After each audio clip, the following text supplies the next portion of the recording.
दोस्तों नमस्कार। हरियाणा भारतीय जनता पार्टी के लिए बेहद खास क्यों हो गया है?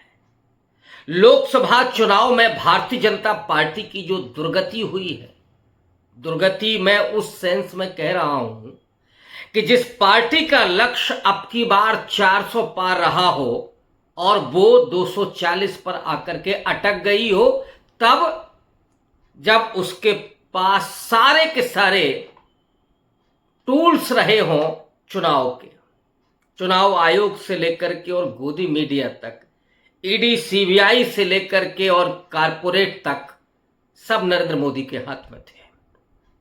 लेकिन नतीजा उस लक्ष्य के हिसाब से केवल 60%। इसलिए मैं कह रहा हूं कि भारतीय जनता पार्टी की दुर्गति हुई।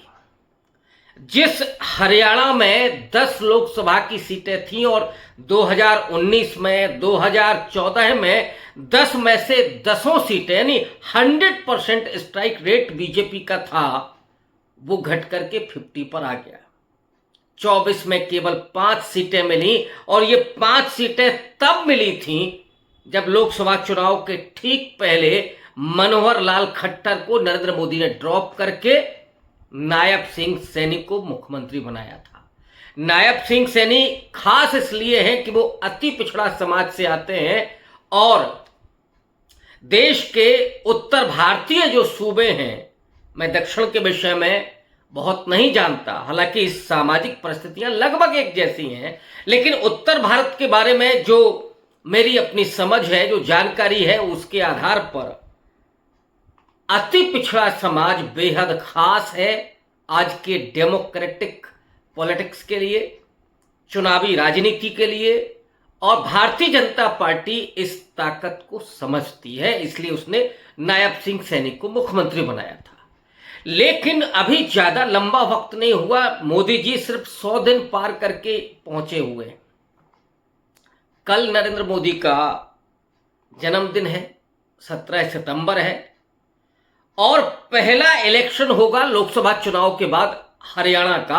और हरियाणा खास इसलिए है बीजेपी के लिए कि वो धार्मिक रूप से भी और नैरेटिव के रूप से भी, नरेंद्र मोदी के ब्रांड के लिए भी। धार्मिक रूप में इसलिए कह रहा हूं कि हरियाणा में ही कुरुक्षेत्र आता है। कुरुक्षेत्र मतलब महाभारत का युद्ध का मैदान, जिसमें कृष्ण ने बहुत बड़ी भूमिका अदा की थी। कृष्ण धर्म के साथ थे, पांडवों के साथ थे, और अधर्म कौरवों के साथ। जीत किसको मिली थी? धर्म को। जिसकी निर्णायक भूमिका थी वो अकेले कृष्ण थे। ये इतिहास है या मिथ, मैं इस चक्कर में नहीं पड़ना चाहता।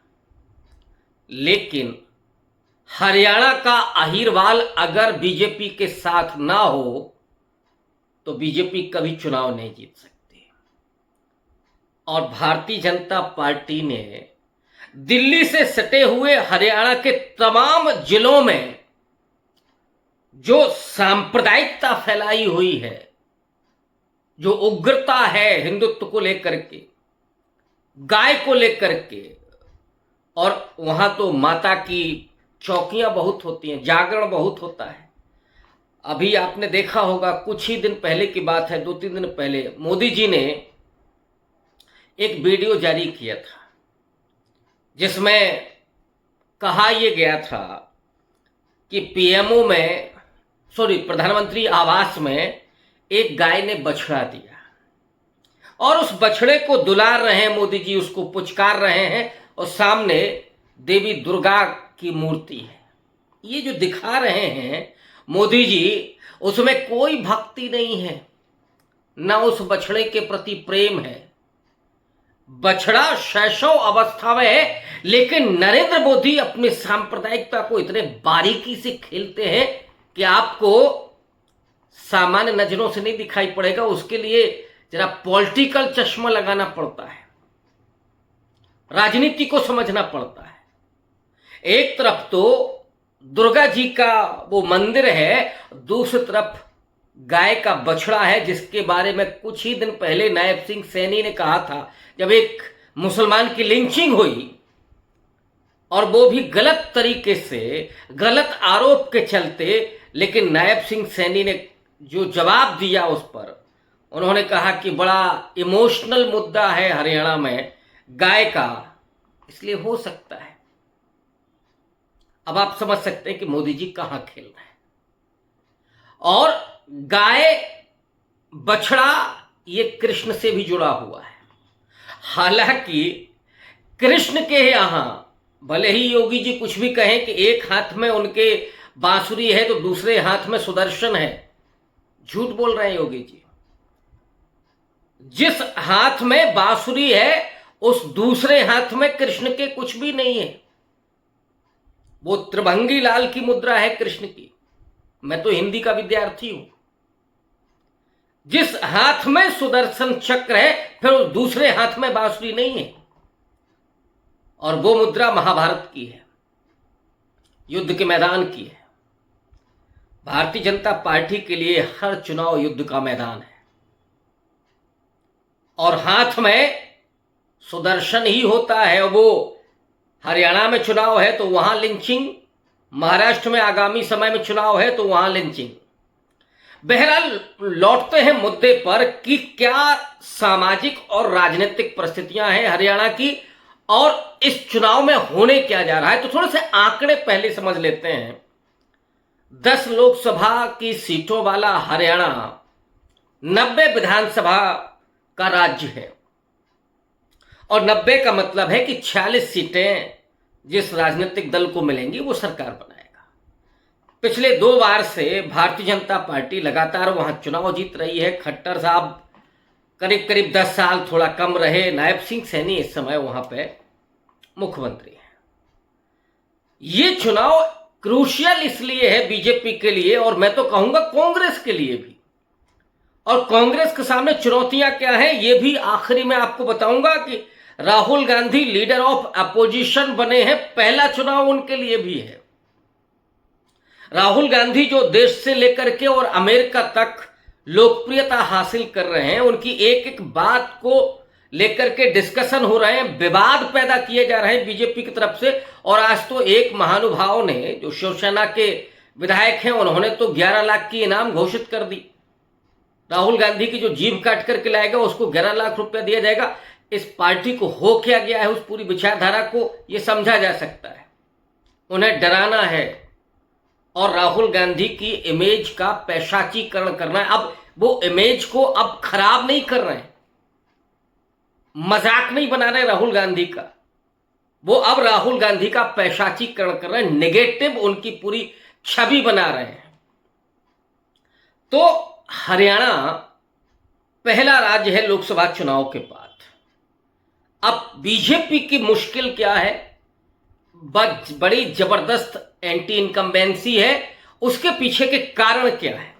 पहला कारण है किसान आंदोलन, दूसरा कारण है महिला पहलवानों का अपमान, यौन उत्पीड़न, उनके स्वाभिमान का सवाल। विनेश फोगट का वो जो ओलंपिक पदक, उससे एक तरह से महरूम कर दिया गया, तो वो एक अपमान, बेटियों का अपमान, किसानों का अपमान। और दूसरे तरफ भारतीय जनता पार्टी की नाकामी, वो नाकामी केंद्र से लेकर के और राज्य स्तर तक। जबरदस्त बेरोजगारी, आर्मी में जो लोग वहां से जाते थे, खास करके जाट रेजिमेंट और ये, तो वो भर्ती बंद है। अग्निवीर योजना चल रही है, वो एक नाराजगी है। महंगाई का आलम तो है ही।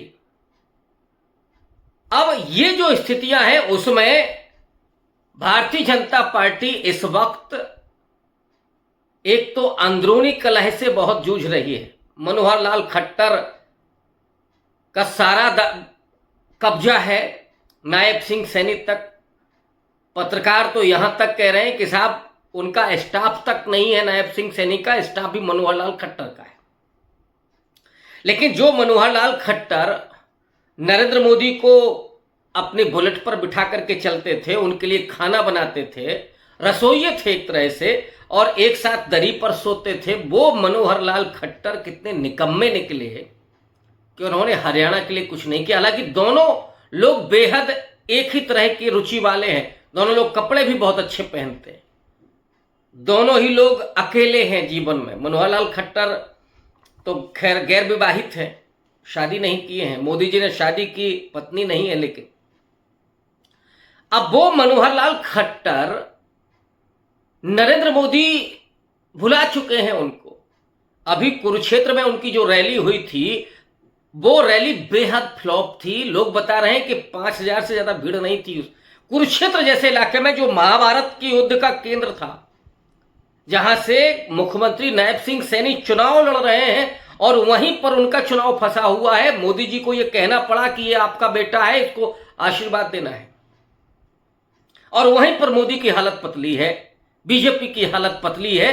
सिर्फ इतना नहीं है, जो पुराने कद्दावर नेता थे, एक स्वास्थ्य मंत्री हैं, दूसरे रामविलास शर्मा हैं, कुछ और जो लीडर्स हैं बीजेपी के, वो आपस में सिर्फ फुटबॉल चल रही है। टिकट बदलने 50 के करीब बीजेपी के लीडर पार्टी छोड़ चुके हैं। यानी एक तरह से आयाराम गयाराम चल रहा है पूरी तरीके से। और ये आयाराम गयाराम का जो मुहावरा है वो हरियाणा से ही चला था। वहीं आयाराम जो गयाराम थे, उन्होंने एक ही दिन में 2 बार पार्टी बदली थी, जहां से ये मुहावरा शुरू हुआ, वही हरियाणा है। तो वहां बीजेपी के 50 के करीब नेता बदल चुके हैं पार्टी। कुछ कांग्रेस की तरफ गए हैं, कुछ कहीं और गए हैं। और तीसरी जो बड़ी वजह है बीजेपी के मुश्किलों की, वो है किसानों का आंदोलन वहां पर बराबर चल रहा है।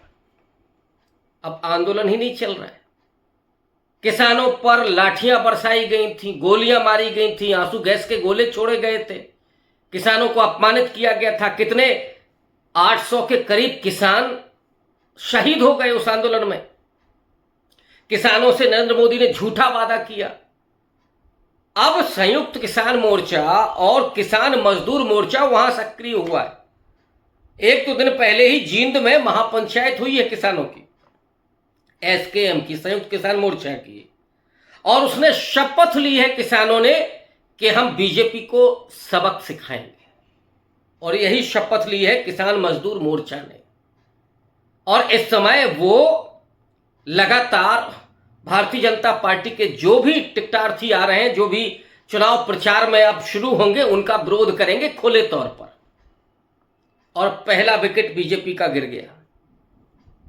पहला विकेट सिरसा के प्रत्याशी थे रोहिताश जांगड़ा, उन्होंने अपना नामांकन वापस ले लिया किसानों के विरोध के चलते। अब वहां जो बहुत कुख्यात टांडा साहब है, उनको बीजेपी समर्थन देने जा रही है।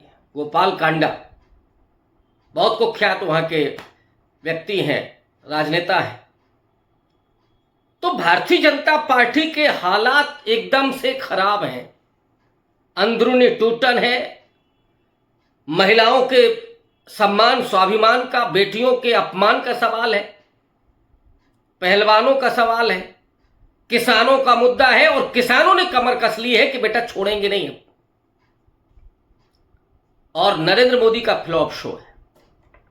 नायब सिंह सैनी की कोई हालत नहीं है कि वो कुछ ऐसा कर सके कि जो मोदी जी को जीत दिला सके। और ये पहला चुनाव है नरेंद्र मोदी के लिए, जो आज 100 दिन पूरे कर रहे हैं। पहले चुनाव में ही अगर नरेंद्र मोदी हार जाते हैं तो आने वाले चुनाव, जम्मू कश्मीर में तो स्थिति पहले से ही गड़बड़ है, वहां तो कोई है ही नहीं, कोई आधार ही नहीं है। महाराष्ट्र में चुनाव, फिर दिल्ली में चुनाव, बिहार में चुनाव, झारखंड में चुनाव, इन राज्यों में भी सूपड़ा साफ हो सकता है। अगर हरियाणा का नतीजा ऐसा चला गया, फिर उठना मुश्किल हो जाएगा नरेंद्र मोदी के लिए। इसलिए सारी ताकत नरेंद्र मोदी और अमित शाह झोंकने वाले। दिल्ली के खोपड़ी पर विराजता है हरियाणा। एनसीआर का एक बड़ा हिस्सा हरियाणा में आता है। जब आप दिल्ली में सफर करेंगे तो आपको पता ही नहीं चलेगा कि आप दिल्ली से कब हरियाणा में पहुंच गए। ऐसा हरियाणा नाक का बाल बना हुआ है नरेंद्र मोदी के लिए, इज्जत का सवाल है उनके लिए। अगर हरियाणा हाथ से फिसल गया तो बचेगा क्या। लेकिन दूसरी तरफ कांग्रेस के लिए भी बेहद महत्वपूर्ण है। और कांग्रेस की चुनौतियां क्या है, वहां भी हुड्डा बनाम कुमारी शैलजा चल रहा है। कांग्रेस के साथ जो परिस्थितियां हैं, जो कमजोर स्थितियां हैं, तो एक तो कांग्रेस पार्टी के भीतर भी लीडरशिप को लेकर के, वो आगामी मुख्यमंत्री को लेकर के एक प्रतियोगिता है। लेकिन महत्वपूर्ण बात यह है कि बीजेपी की अपेक्षा कांग्रेस ज्यादा मजबूती से, ज्यादा सांगठनिक मजबूती से चुनाव लड़ रही है वहां पे। तो यह दिख तो रहा है कि कुमारी शैलजा बनाम हुड्डा है, या रणदीप सुरजेवाला भी मुख्यमंत्री पद के प्रत्याशी हैं, और भी कई महत्वाकांक्षी लोग होंगे। लेकिन अच्छी बात यह है कांग्रेस के साथ कि वो सिर्फ टव्वल के स्तर पर नहीं है। और उसका एक बड़ा उदाहरण मैं दे रहा हूं, और वो कांग्रेस की कमजोरी को भी दिखाता है। बड़ा उदाहरण यह है कि वहां 90 सीटों में से सबसे ज्यादा टिकट एक जाति को मिले हैं, जाट को, और जाटों की जो आबादी है उस आबादी के दोगुने करीब टिकट मिले। ठीक उसी तरह से जो आरक्षित सीटें हैं उसमें सर्वाधिक टिकट एक समुदाय को मिले हैं, वो है जाटव समाज। बाकी और जातियों को किनारे किया गया है। और हुआ क्या है, अब जाट समाज जिस तरीके से खड़ा हुआ है विरोध में, और इधर दो और पार्टियां हैं, एनएलओ है, जेजेपी है, लेकिन किसान नाराज है, इसलिए एनएलओ और जेजेपी तो निपट रही है। तो जाट एक साथ जाते हुए कांग्रेस पार्टी के साथ दिख रहा है, लेकिन कहीं इसका रिएक्शन ना हो जाए, ये कांग्रेस के लिए चुनौती है कि जो अति पिछड़ा समाज है या दलितों में जो नॉन जाटव जातियां हैं, वो कहीं रिएक्शन ना कर दें, बीजेपी उस रिएक्शन को कहीं ना भुला दे।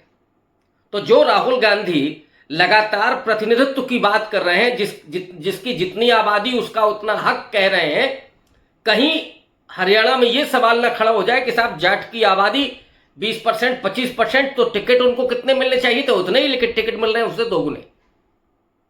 जाटवों की आबादी कितनी है, टिकट कितने मिल रहे हैं, दोगुने। ये एक कमजोर पॉइंट है कांग्रेस का, लेकिन अच्छी बात यही है कि वो एकजुट होकर के चुनाव लड़ा जा रहा है। कुमारी शैलजा पर कांग्रेस पार्टी के एक जाट नेता ने जातिगत टिप्पणी कर दी, गाली दे दी। ये भी इशू बन गया वहां, और मैं देख रहा था वहां के लोगों की बातचीत कि वो कह रहे हैं कि कुमारी शैलजा को जातिगत गाली दी गई, अब हम वोट नहीं करेंगे कांग्रेस को, हम वोट करेंगे बीएसपी को। तो कहीं ऐसा ना हो कि बीएसपी को ये जाटाव वोट चला जाए, और अगर बीएसपी को ये वोट जाता है और नॉन जाटाव वोट कांग्रेस बीजेपी को चला गया, तो फिर कांग्रेस के पास क्या बचेगा दलितों में। अब इसमें भूमिका होगी राहुल गांधी की, मल्लिकार्जुन खड़गे की, कि वो कितना एक्टिव होते हैं। मैंने सिर्फ चुनौती बताई है, मैंने सामने तस्वीर रख दी है हरियाणा की ये है, लेकिन नैरेटिव के स्तर पर, हरियाणा के मिजाज के स्तर पर, और राजनीतिक पार्टियों के हालात के स्तर पर ये चुनाव कांग्रेस पार्टी के पक्ष में जाते हुए दिख रहा है। स्थितियां तो ये हैं कि 50+ सीटें कांग्रेस को जाते हुए दिख रही हैं अभी। कल क्या होगा, परसों क्या होगा, मैं नहीं कह सकता, लेकिन आज की तारीख में 50+ सीटें, यानी 90 में से मिनिमम 50 सीटें कांग्रेस को मिलते हुए दिख रही हैं। इन चुनौतियों के बावजूद अगर ये चुनौतियां दोनों साध लेते हैं, राहुल गांधी का भी पहला चुनाव है लीडर ऑफ अपोजिशन के रूप में, राहुल गांधी सक्रिय होते हैं और राहुल गांधी कन्विंस कर पाते हैं। किसानों के साथ तो उनका गहरा नाता है, महिला पहलवानों को जो उन्होंने इज्जत और सम्मान दी, वो भी एक प्लस पॉइंट है। दलितों के मुद्दे पर, संविधान को लेकर के लगातार बात करते रहे हैं, आरक्षण की सीमा 50% बढ़ाने की बात करते रहे हैं, लेकिन जो र्यूमर फैला है कि राहुल गांधी आरक्षण को खत्म करने की बात कर रहे हैं, उसको साफ करना होगा वहां, और सम्मान देना पड़ेगा नॉन जाटो जातियों को भी, अति पिछड़ा समाज को भी मंच पर ला करके। भले ही आपने टिकट नहीं दिया, लेकिन उनको बड़ा सम्मान देना पड़ेगा, उसी एवज में सम्मान देना पड़ेगा राहुल गांधी को। तो फिर हरियाणा में कांग्रेस पार्टी को 60+ कोई नहीं रोक सकता, यानी 10 सीटों का फासला हो सकता है अगर राहुल गांधी साध लें नॉन जाटो दलित को और अति पिछड़ा समाज को, तो फिर कांग्रेस पार्टी को कोई नहीं रोक सकता। आज के लिए बस इतना ही, बहुत धन्यवाद।